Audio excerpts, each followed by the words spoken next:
Bueno, muy buenos días, queridos estudiantes. Quise dejarles esta clase así en modo de grabación para dar continuidad a lo que vimos las semanas anteriores. Vamos a hablar del sistema nervioso autónomo.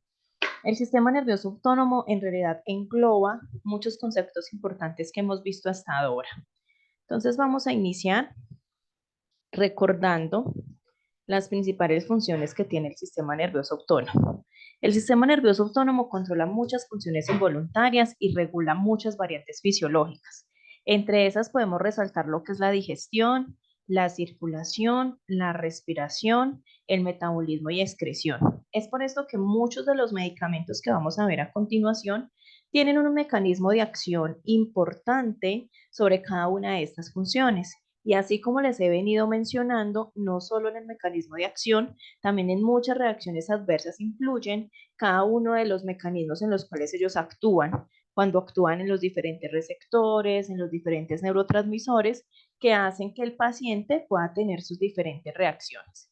Entonces, es importante que recordemos que el sistema nervioso autónomo está compuesto por varios procesos importantes y que el sistema nervioso autónomo es el que lleva muchos procesos de mensajes. Por eso es importante recordar lo que son las vías aferentes y eferentes.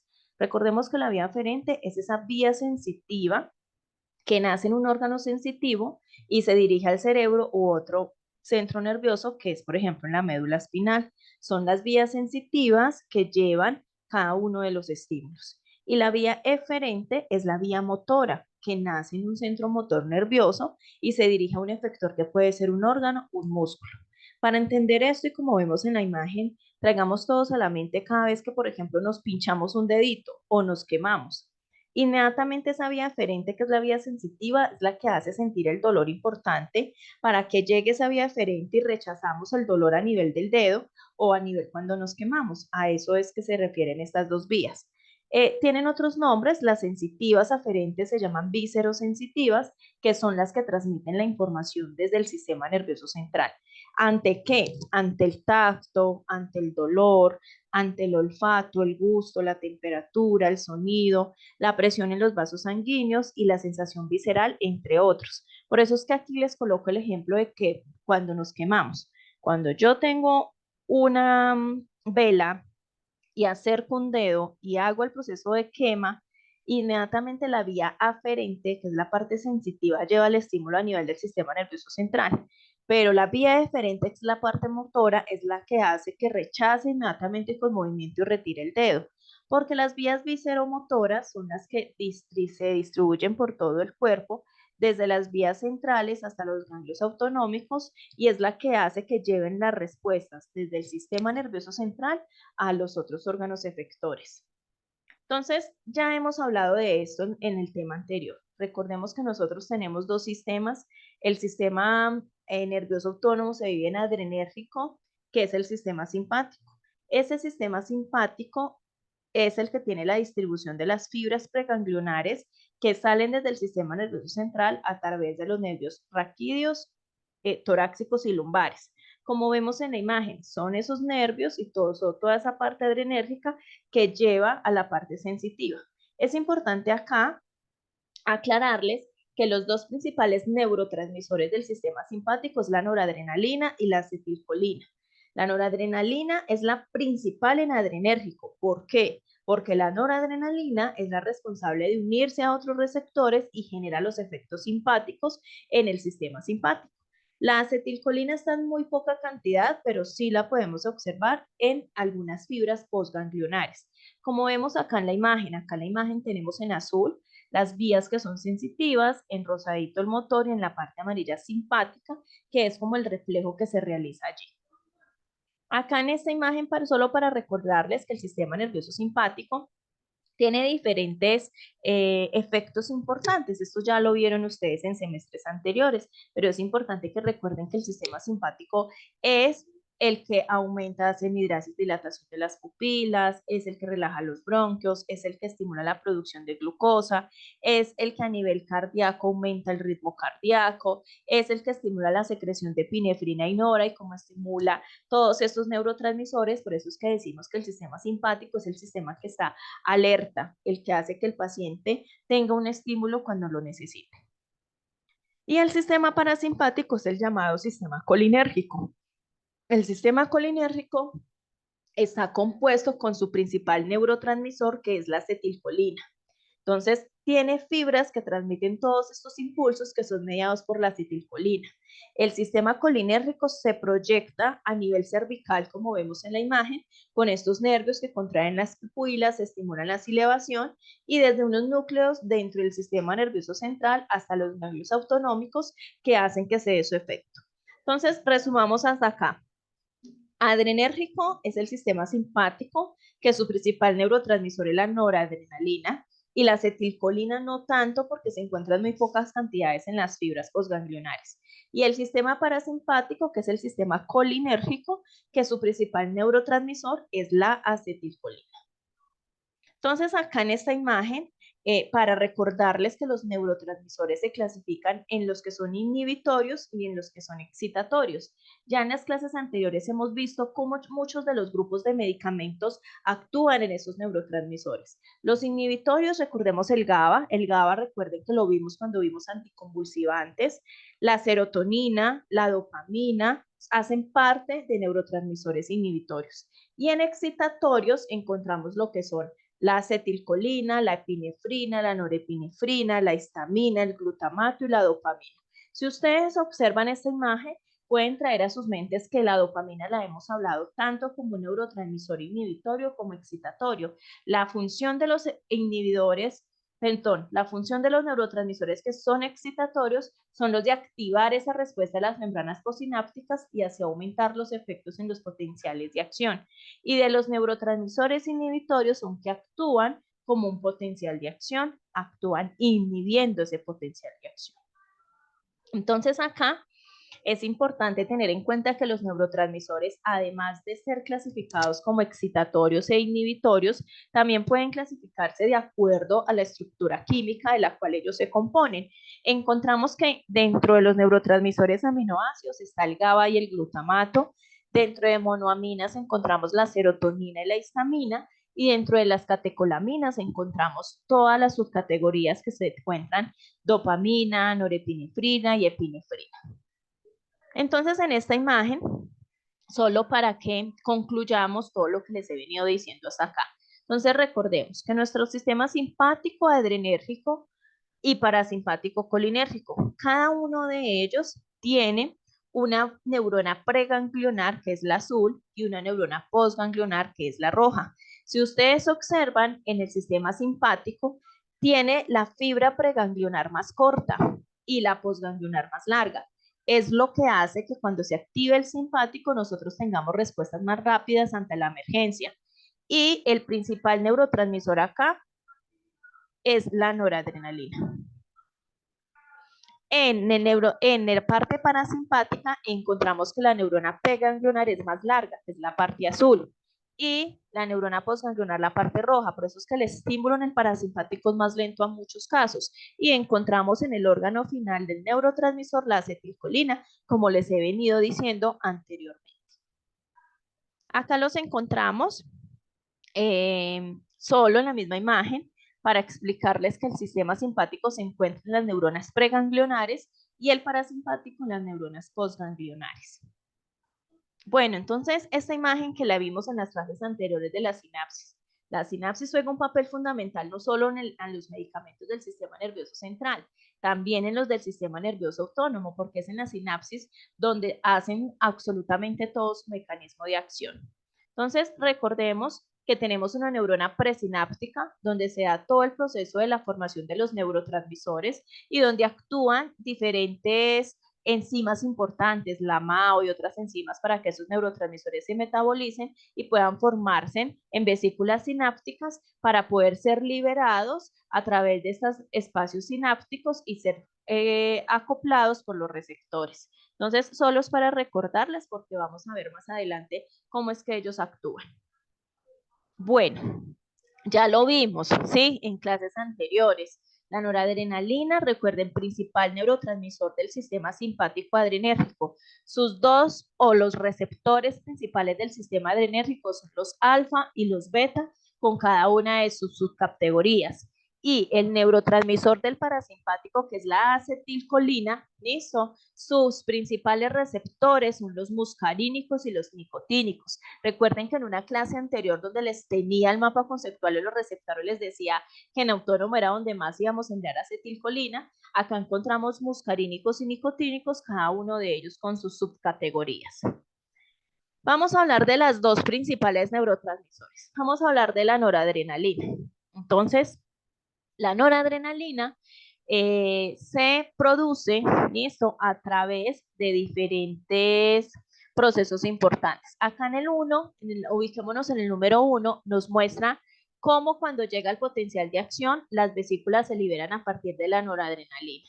Después de este punto 2, vamos a ver cómo la noradrenalina, la dopamina y todos esos neurotransmisores tienen que pasar y vienen desde la formación de la tirosina, porque es la tirosina que hace que se formen vesículas seminales para que cuando lleguen al espacio presináptico la noradrenalina sea poder liberada y pueda ser captada por los diferentes receptores. La noradrenalina es uno de los neurotransmisores más grandes, listo, que vamos a encontrar. Por eso es que la noradrenalina se ha hecho sintéticamente a través de medicamentos, porque se han venido beneficiados muchos pacientes por ello. Es el principal neurotransmisor excitatorio que es producido por el tronco encefálico, como vemos en la diapositiva, hipotálamo y glándulas suprarrenales, y que es liberada al torrente sanguíneo. Aquí vemos en esta diapositiva un resumen de lo que es la nora, que es un neurotransmisor excitatorio, dónde es liberado y cuáles son sus principales funciones. Las principales funciones de la nora, pues como es el principal neurotransmisor del sistema simpático, incrementa los niveles de alerta y vigilia y estimula los numerosos procesos fisiológicos. La noradrenalina es el neurotransmisor del sistema adrenérgico simpático. Grábese en esto, ¿listo? Y que sus principales receptores son los alfa y beta, principalmente alfa. La acetilcolina, ¿cómo se ve la degradación? La acetilcolina, para que pueda degradarse y poder ser utilizada, viene y se tiene que hacer un proceso desde la acetilcoenzima A, que es una de las enzimas principales para que ella se metabolice. En el punto 2 vemos cómo hay una sinapsis con adecuados receptores y actúan diferentes enzimas, entre ellas la acetilcolinesterasa, y para que pueda llegar y aceptado por el receptor y pueda hacer su función. Ya anteriormente habíamos hablado de la acetilcolina, listo, habíamos hablado de la acetilcolina en los anticonvulsivantes, listo, pero entonces ahorita es importante que lo tengan en cuenta porque la acetilcolina, ahorita que hablemos de los relajantes musculares, es donde ellos actúan principalmente. Es un neurotransmisor excitatorio que es secretada por unas neuronas que inervan las células musculares, las neuronas preganglionales del sistema nervioso autónomo. Dentro de sus funciones importantes de la acetilcolina es que regula el ciclo del sueño y es esencial para el funcionamiento muscular. Por eso es que muchos medicamentos relajantes musculares actúan inhibiendo la acetilcolina porque hacen una relajación muscular.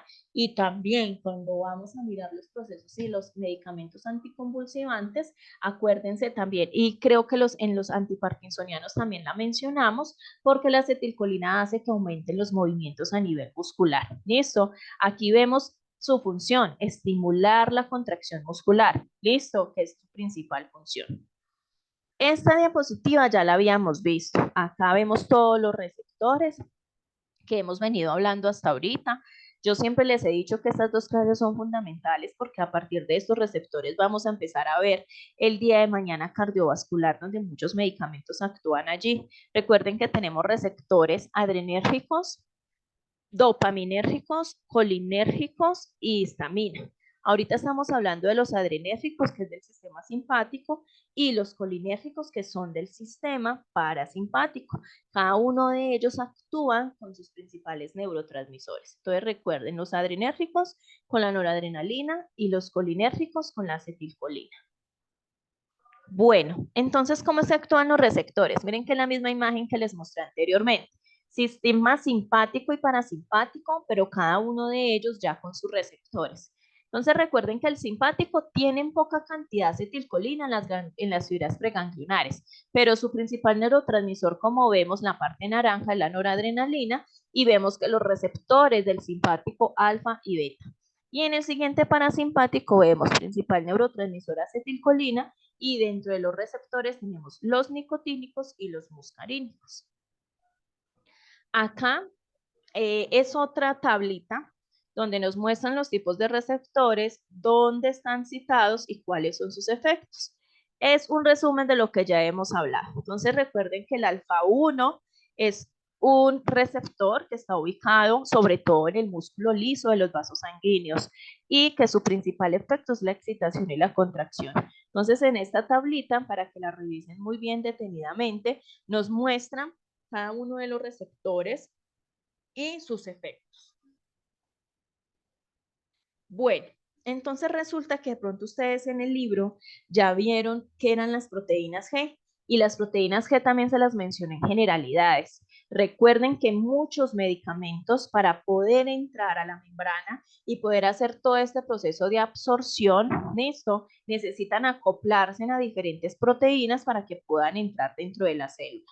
Entonces, los receptores acoplados a la proteína G, listo, reciben este nombre porque muchas de sus acciones ocurren mediados por estas proteínas que modulan los efectos de las membranas, o sea, ayudan a que puedan entrar el medicamento. Acá encontramos algunos, los que son sensores del medio externo, como la luz, los olores y los sabores, y por eso es que muchos medicamentos, por ejemplo, se absorben mejor con estómago lleno, sin estómago lleno, también con algunos se acoplan mejor o se diluyen mejor con algunas sustancias, algunos son fotosensibles, bueno, a esto se debe estos sensores del medio externo. Y los sensores del medio interno son iones, son hormonas, son neurotransmisores y factores de crecimiento. Por eso es que muchos canales iónicos ayudan a que pueda entrar el medicamento dentro de la célula y pueda también hacer su efecto. Asimismo, como a nivel hormonal, muchas de las hormonas, si se bloquean o si se aumentan, pueden ayudar a que el medicamento pueda tener mejor su efecto. Entonces, en el libro de la profe Yurani encuentran cómo describe ella las 3 proteínas más grandes y cómo es su efecto a través de los medicamentos. Acá encontramos las proteínas GS, G1 y G0, GQ y G11. Si ustedes ven, las proteínas GS todas tienen alguna función sobre el calcio. Por ejemplo, la GS activa el adenilato ciclasa y así aumenta el AMP cíclico, activando la proteína sinasa A y se fosforilan canales de calcio.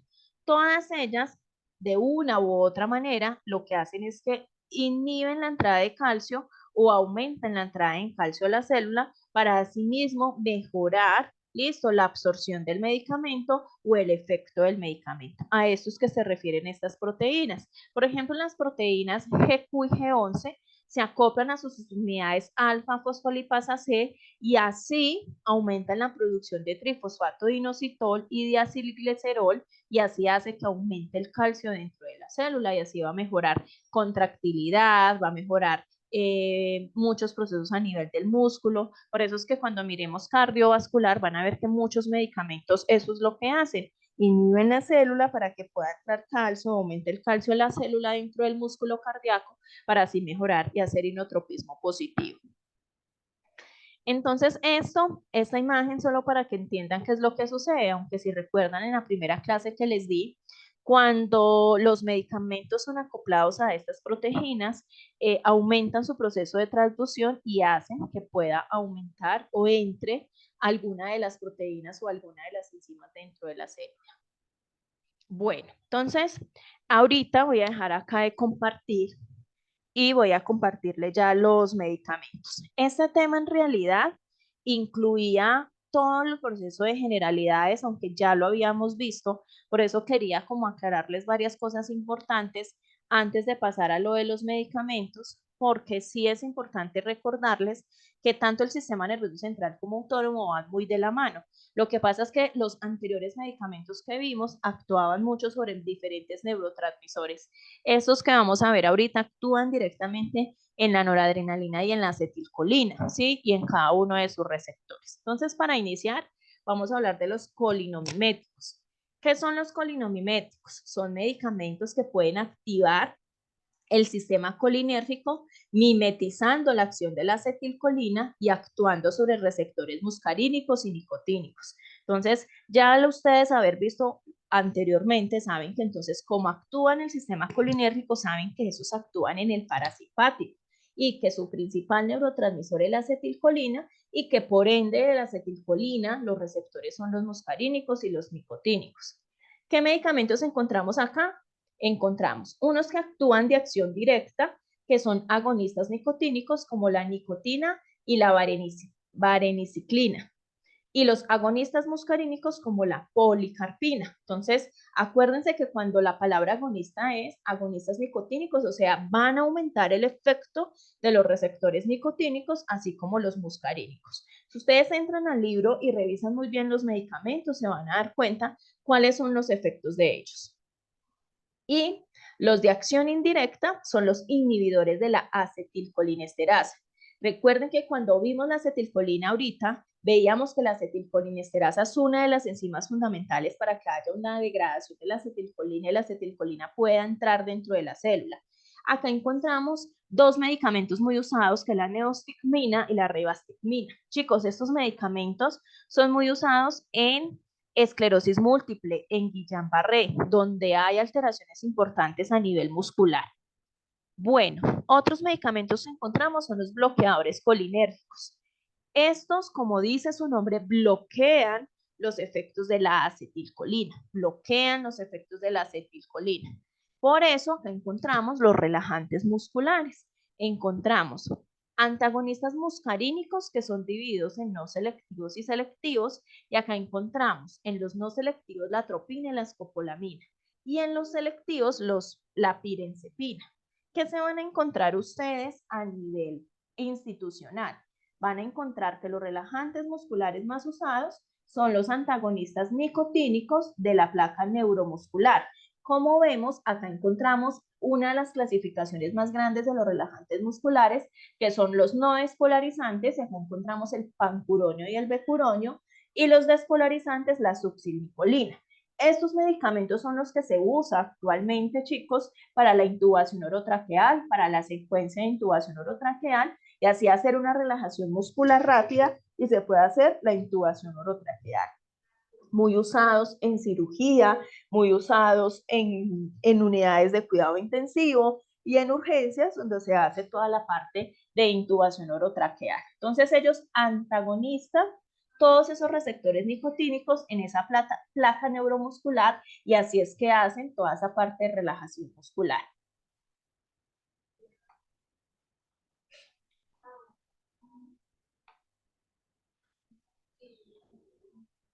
Bueno, adrenérgicos 1. Esos medicamentos los vamos a ver mucho en sistema cardiovascular. En adrenérgicos 1 encontramos los que tienen una acción directa, que son agonistas alfa o beta, porque recuerden que los adrenérgicos son los que actúan en el sistema simpático. ¿Cuáles encontramos acá? La noradrenalina y la adrenalina no vamos a especificar mucho en estos medicamentos, porque esto los vamos a ver en los otros sistemas.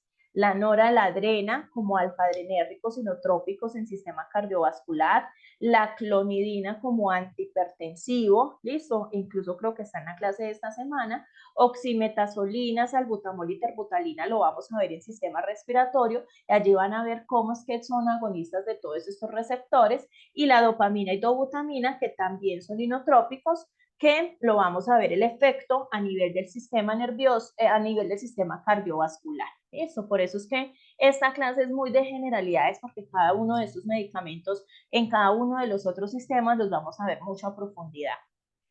En los adrenérgicos 2 encontramos los medicamentos que activan el sistema adrenérgico, pero mimetizando las acciones de las catecolaminas naturales. Acá encontramos la levodopa, que si recuerdan ya lo vimos en los antiparkinsonianos, levodopa, carbidopa, que actúan directamente allí. Y aquí también está uno que no es considerado como un medicamento, pero está dentro de esta familia, que es la cocaína.